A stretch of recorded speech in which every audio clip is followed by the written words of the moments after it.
আজকের আলোচনায় স্বাগতম। আমরা আজ কোরআনের কিছু নির্দিষ্ট আয়াত নিয়ে একটু গভীরভাবে কথা বলবো।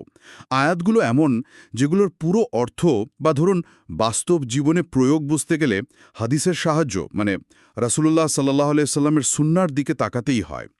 মূল কথাটা হলো আল্লাহর কিতাব তো অবশ্যই পূর্ণাঙ্গ, কিন্তু অনেক আয়াতের প্রায়োগিক ব্যাখ্যা বা প্রেক্ষাপট এগুলোর জন্য হাদিস অপরিহার্য হয়ে পড়ে।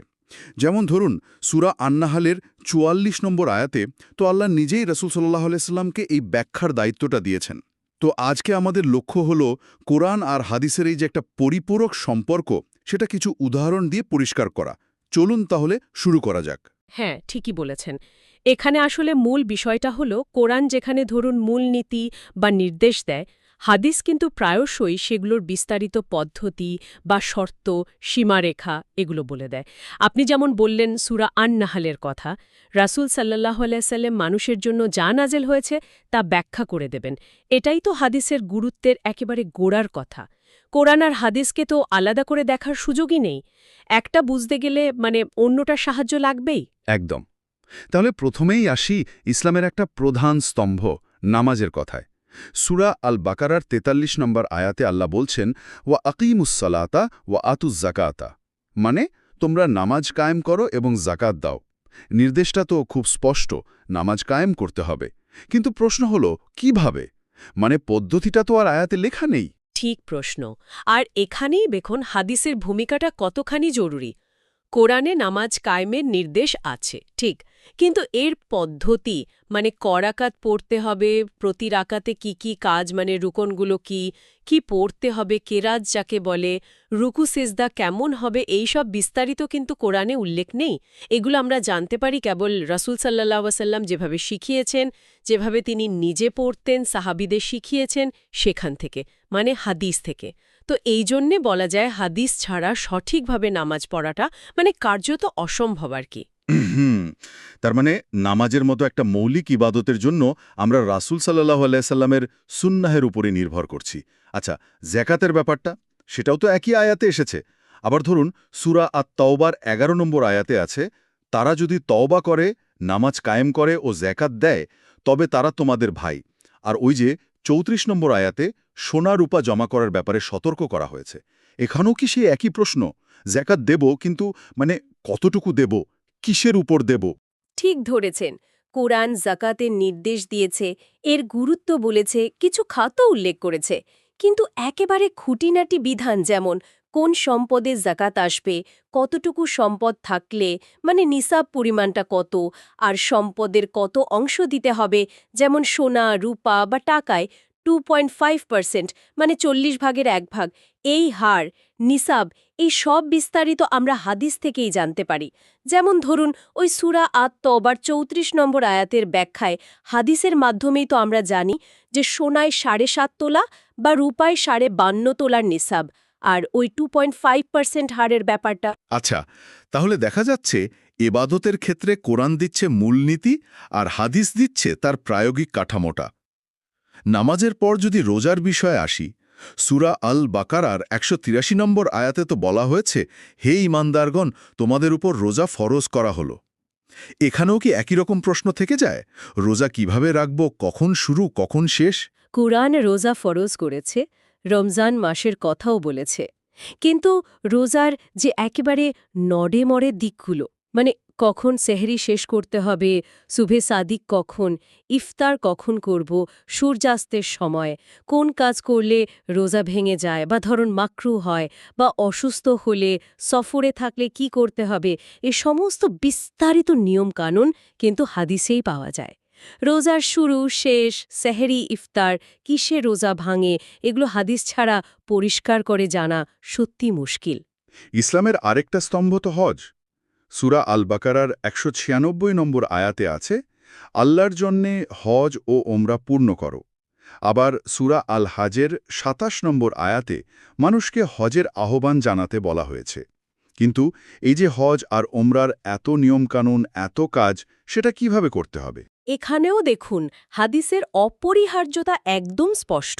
কোরআন হজের নির্দেশ দিয়েছে, কিছু প্রেক্ষাপট মূল চেতনার কথা বলেছে, কিন্তু হজের পুরো নিয়মকানুন, ধরুন মিকাত থেকে এহরাম বাঁধা, কাবার তাওয়াফ মানে কতবার ঘুরতে হবে, কিভাবে শুরু করতে হবে, সাফা মারোয়া পাহাড়ের মাঝে সাঁই করা মানে দৌড়ানো, আরাফাতের ময়দানে থাকা যেটা হজের মূল কাজ, মুজদালিফায় থাকা, মিনায় পাথর মারা, কোরবানি, মাথা মুন্ডানো বা চুল কাটা, এই সব কাজের যে বিস্তারিত পদ্ধতি, ধারাবাহিকতা, এগুলো আমরা পাই রাসূল সাল্লাল্লাহু আলাইহি ওয়াসাল্লামের বিদায় হজের যে বিবরণ সেই সংক্রান্ত হাদিসগুলো থেকে। আসলেই হজের পুরো কার্যক্রমটা হাদিস ছাড়া বোঝা সম্ভব না। তাহলে দেখা যাচ্ছে ইসলামের যে 5টা স্তম্ভ, প্রতিটার ক্ষেত্রে কোরআনের নির্দেশের প্রায়োগিক রূপরেখাটা আসছে হাদিস থেকেই। আচ্ছা, ইবাদতের গণ্ডিটা একটু পেরিয়ে যদি আমরা দৈনন্দিন জীবনের লেনদেনের দেখি, যেমন সূরা আল বাকারার 275 নম্বর আয়াতে আছে, আল্লাহ ব্যবসাকে হালাল করেছেন আর সুদকে হারাম করেছেন। এটা তো বিশাল একটা ঘোষণা, কিন্তু কোন লেনদেনটা সুদের মধ্যে পড়বে সেটা কি সবসময় স্পষ্ট বোঝা যায়? এটা খুবই গুরুত্বপূর্ণ একটা পয়েন্ট। কোরআন সুদকে ভীষণ কড়াভাবে হারাম ঘোষণা করেছে, এর পরিণতির কথাও বলেছে। কিন্তু রিবা বা সুদ আসলে কি, কোন কোন লেনদেন সুদের মধ্যে পড়ে, এর বিস্তারিত ব্যাখ্যাটা হাদিসে এসেছে। যেমন ধরুন, একই জিনিসের কম বেশি বিনিময় করলে যে সুদ হয় মানে রিবা আল ফাদেল, অথবা ঋণের উপর সময়ের বিনিময়ে যে অতিরিক্ত নেওয়া হয় মানে রিবা আন নাসিয়া, এই যে প্রকারভেদ, উদাহরণ, এগুলো হাদিসের মাধ্যমেই তো পরিষ্কার হয়। এর ফলে মুসলমানরা তাদের অর্থনৈতিক লেনদেন ঠিক রাখতে পারে, সুদমুক্ত রাখতে পারে। সুদের বিস্তারিত প্রকারভেদ আর উদাহরণগুলো আসলেই হাদিস ছাড়া বোঝা বেশ কঠিন। অর্থনৈতিক লেনদেনের পর এবার একটু সামাজিক বিধিবিধান মানে আইন কানুন নিয়ে কথা বলি। যেমন সূরা আল মায়েদার ৩৮ নম্বর আয়াতে চুরির শাস্তির কথা আছে। চোর পুরুষ হোক বা নারী, তাদের হাত কেটে দাও। নির্দেশটা তো সোজাসাপটা, কিন্তু এর প্রয়োগটা কি সব ক্ষেত্রে, মানে সব চুরির ক্ষেত্রে একই রকম? না, এখানে হাদিসের ব্যাখ্যাটা জরুরি হয়ে পড়ে। কোরআন চুরির শাস্তি বলেছে, কিন্তু কোন পরিস্থিতিতে এই শাস্তি দেওয়া যাবে তার শর্তগুলো হাদিসে বিস্তারিতভাবে আছে। যেমন কতটুকু দামের জিনিস চুরি হলে হাত কাটা হবে, মানে একটা নিসাব পরিমাণ আছে, চুরি করা জিনিসটা কি নিরাপদ জায়গা থেকে নেওয়া হয়েছে, চোরের কি খুব ক্ষুধা বা ধরুন জীবন বাঁচানোর মতো পরিস্থিতি ছিল। এই সমস্ত শর্ত যখন পূরণ হয় তখনই কেবল এই শাস্তিটা প্রযোজ্য। যেমন এর ব্যাখ্যায় বলা হয়, কোন মাত্রায় চুরি হলে হাত কাটা হবে তার শর্তাবলী এসব হাদিস ছাড়া বোঝা যায় না। হাদিস আসলে এই বিধানটার যেন তেন ব্যবহার রোধ করে, মানে ন্যায় বিচার নিশ্চিত করার পথ দেখায়। তার মানে শাস্তি প্রয়োগের ক্ষেত্রেও হাদিস অনেক শর্ত ঠিক করে দিয়েছে। আচ্ছা, ব্যভিচারের শাস্তির ক্ষেত্র তো এমন কিছু বিষয় আছে, তাই না? সূরা আন-নূরের ২ নম্বর আয়াতে আছে, ব্যভিচারিণী ও ব্যভিচারী প্রত্যেককে ১০০ বেত্রাঘাত করো। এটা তো মনে হয় অবিবাহিতদের জন্য। বিবাহিতদের ক্ষেত্রে নিয়মটা কি কোরআনে সরাসরি বলা আছে? হ্যাঁ, কোরআনের এই আয়াতে অবিবাহিতদের শাস্তির কথা একদম পরিষ্কার করে বলা আছে। কিন্তু অপরাধী যদি বিবাহিত হয় তাহলে তার শাস্তিটা ভিন্ন। আর সেই বিধানটা আমরা হাদিস থেকেই জানতে পারি। এর ব্যাখ্যা অনুযায়ী বিবাহিত ব্যভিচারীর যে শাস্তি মানে রজাম বা পাথর মেরে মৃত্যুদণ্ড, সেটা হাদিস দ্বারাই প্রমাণিত। সুতরাং এখানেও হাদিস কিন্তু কোরআনের বিধানের প্রয়োগক্ষেত্র আর পার্থক্যটা পরিষ্কার করে দিচ্ছে। সাক্ষ্য আইন নিয়েও তো কোরআনে আমরা নির্দেশনা পাই। সূরা আল বাকারার ২৮২ নম্বর আয়াতে ওই যে দেনা পাওনার চুক্তি লেখার সময় দুজন পুরুষ বা একজন পুরুষ ও দুজন মহিলাকে সাক্ষী রাখতে বলা হয়েছে। এই সাক্ষ্য আইনের কি আরও বিস্তারিত ব্যাখ্যা হাদিসে আছে? হ্যাঁ, কোরআনের এই নির্দেশটা সাক্ষ্য আইনের একটা ভিত্তি তৈরি করেছে, ঠিক। কিন্তু সাক্ষ্য সংক্রান্ত আরও অনেক বিষয় আছে তো। যেমন সাক্ষীর যোগ্যতা কি হবে, কোন কোন ক্ষেত্রে সাক্ষ্য নেওয়া যাবে, সাক্ষ্য প্রমাণের নিয়মকানুন কি হবে, এই বিষয়গুলোর বিস্তারিত ব্যাখ্যা আর প্রয়োগ হাদিস এবং পরে ফিকাহবিদদের আলোচনার মাধ্যমে আরও স্পষ্ট হয়েছে। এর ব্যাখ্যায় এটাই বলা হয় যে সাক্ষ্য সম্পর্কিত পুরো আইন ও ব্যাখ্যা হাদিস ছাড়া বোঝা যায় না। আইন বিচার এগুলো গেল, এবার একটু ব্যক্তিগত পবিত্রতা আর হালাল হারামের দিকে যদি তাকাই, সূরা আল মায়েদার ৬ নম্বর আয়াতে নামাজের আগে অজু করার নির্দেশ আছে। কিন্তু অজুর যে সঠিক পদ্ধতি বা ধরুন পানি না পেলে তায়াম্মুম কিভাবে করতে হবে, সে বিষয়ে কি আয়াতেই সৎ বলা আছে? এই আয়াতে কিন্তু অজুর ফরজ কাজগুলো বলা আছে। মুখ ধোয়া, হাত কনি পর্যন্ত ধোয়া, মাথা মাসেহে করা, আর পা টাকনু পর্যন্ত ধোয়া। কিন্তু এর যে সুন্নাহ অনুযায়ী পূর্ণাঙ্গ পদ্ধতি, যেমন শুরুতে বিসমিল্লা বলা, 3 বার করে ধোয়া, পরপর করা, দাড়ি খেলাল করা, এই জিনিসগুলো আমরা হাদিস থেকে শিখি। একইভাবে পানি না পেলে বা অসুস্থতার জন্য তায়াম্মুম করার যে নিয়ম, মানে মুখ আর হাত কোনই পর্যন্ত মাসেহে করা, সেটাও হাদিসে বিস্তারিতভাবে বলা আছে। অজুর পুরো ধাপ, মাসে, তায়াম্মুমের নিয়ম, এগুলো হাদিস ছাড়া আসলেই পুরোপুরি বোঝা যায় না। খাবারের ক্ষেত্রেও কি এমন ব্যাপার? সূরা আল মায়েদার ৩ নম্বর আয়াতে মৃত প্রাণী, রক্ত, শূকরের মাংস এগুলো হারাম করা হয়েছে। কিন্তু কোন প্রাণী কিভাবে জবাই করলে সেটা হালাল হবে, বা কোন কোন প্রাণী এমনিতেই হালাল, এর বিস্তারিত কি কোরআনে আছে? কোরআন মূল হারাম খাবারের তালিকাটা দিয়েছে, কিন্তু হালাল প্রাণী আল্লাহর নামে ঠিকমতো জবাই করার যে পদ্ধতি, যেমন ধারালো কিছু দিয়ে জবাই করা, শ্বাসনালী, খাদ্যনালী ঠিকমতো কাটা, এটা হাদিসে বলা আছে। আবার কোন প্রাণী খাওয়া যাবে বা যাবে না, যেমন ধরুন হিংস্র দাঁত বা থাবাওয়ালা প্রাণী হারাম, বা সামুদ্রিক প্রাণীর ব্যাপারে বিধান কি, এই পার্থক্যগুলো হাদিসের মাধ্যমেই আমরা জানতে পারি। জবাইয়ের সঠিক পদ্ধতি বা কোন প্রাণী হালাল কোনটা হারাম, এর বিস্তারিত আসলেই হাদিস ছাড়া পরিষ্কার হয় না। পোশাক আর পর্দার ব্যাপারেও কি একই কথা? যেমন সূরা আন-নূরের ৩১ নম্বর আয়াতে নারীদের তাদের খুমুর মানে ওড়না বা চাদর বুকের ওপর টেনে দিতে বলা হয়েছে। এটা তো পর্দার একটা জরুরি দিক। কিন্তু পর্দার পুরো রূপ বা এর সীমাটা কি শুধু এই আয়াত থেকেই বোঝা সম্ভব? এই আয়াতে পর্দার একটা খুব জরুরি অংশ বুক আর গলা ঢাকার নির্দেশ দেওয়া হয়েছে, ঠিক। কিন্তু পর্দার পুরো রূপটা, যেমন ধরুন মুখ আর হাত পা ঢাকার বিধান কি, কাদের সামনে পর্দা না করলেও চলে, মানে মাহরাম যারা, পোশাকটা কেমন, ঢিলেঢালা বা আকর্ষণীয় যেন না হয়, এই বিস্তারিত বিষয়গুলো কিন্তু হাদিস আর সাহাবিদের আমল থেকেই জানা যায়। এর ব্যাখ্যায়ও এটাই বলা হয় যে পর্দার পূর্ণাঙ্গ রূপটা হাদিস ছাড়া বোঝা একটু অসম্পূর্ণ থেকে যায়। ব্যক্তিগত গোপনীয়তা রক্ষার বিষয়েও তো কোরআনে আয়াত আছে। সূরা আন-নূরের ৫৮ নম্বর আয়াতে ওই যে অধীনস্থ বা অপ্রাপ্ত বয়স্কদের ৩টা নির্দিষ্ট সময়ে, মানে ফজরের আগে, দুপুরে বিশ্রামের সময় আর এশার পর অনুমতি নিয়ে ঘরে ঢোকার কথা বলা হয়েছে।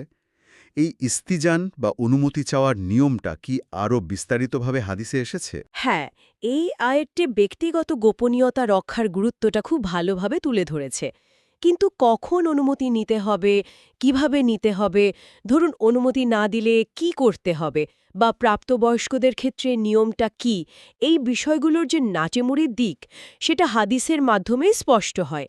ইস্তিজানের পূর্ণাঙ্গ ব্যাখ্যা আসলেই হাদিস ছাড়া বোঝা যায় না। আচ্ছা, উত্তরাধিকার বা মিরাস আইনের ক্ষেত্রেও কি একই রকম? সূরা আন-নিসার ১১ নম্বর আয়াতে সন্তানদের মধ্যে সম্পদ বন্টনের একটা মূলনীতি দেওয়া হয়েছে, যে ছেলের অংশ মেয়ের দ্বিগুণ হবে। পিতামাতা বা স্বামী স্ত্রীর অংশও বলা আছে, কিন্তু এটা কি পুরো চিত্রটা দেয়?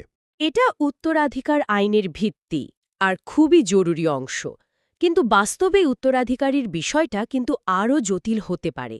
যেমন ধরুন দাদা-দাদি, নানা-নানি, ভাই-বোন বা অন্য আত্মীয়দের অংশ কি হবে, বা যদি এমন হয় যে নির্দিষ্ট অংশীদারদের দেওয়ার পর সম্পদ বেঁচে গেল বা কম পড়ল, মানে ফিকহার ভাষায় যেটাকে আউল বা রাদ মাসালা বলে, তখন কি হবে।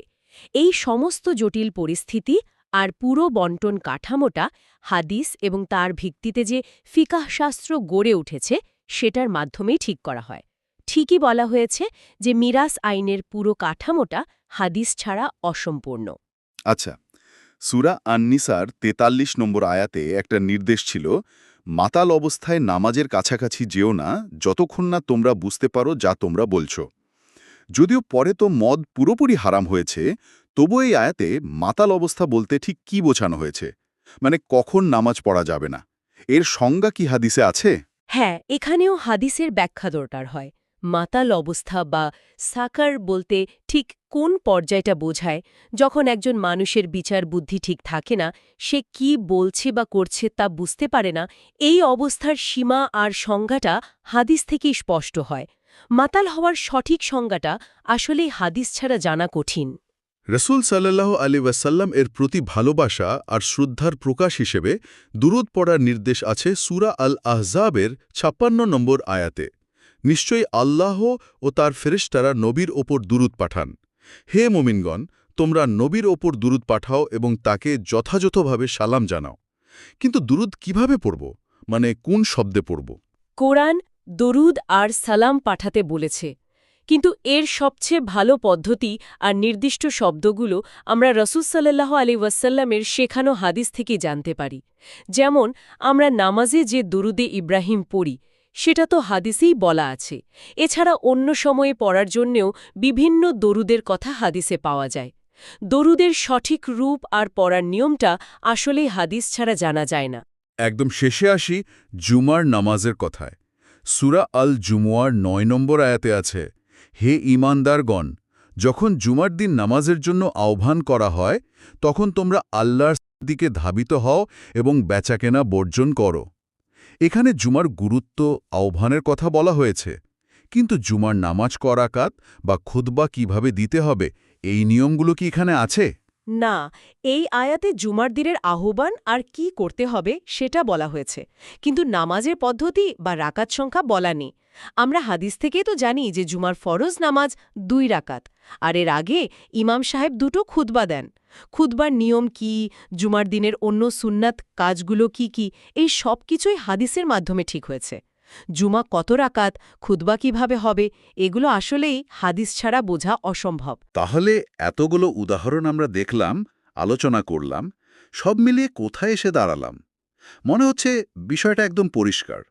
কোরআন যেখানে জীবনবিধানের মূল নীতি, মৌলিক নির্দেশ, দর্শন তুলে ধরেছে, সেখানে সেই নির্দেশগুলো বাস্তব জীবনে পালন করার জন্য যে পদ্ধতি দরকার, ব্যাখ্যা দরকার, শর্তাবলী বা খুঁটিনাটি বিষয়গুলো জানা দরকার, সেগুলোর জন্য আমরা রাসূল সাল্লাল্লাহু আলাইহি সাল্লামের হাদিস বা সুন্নাহর ওপর ব্যাপকভাবে নির্ভরশীল।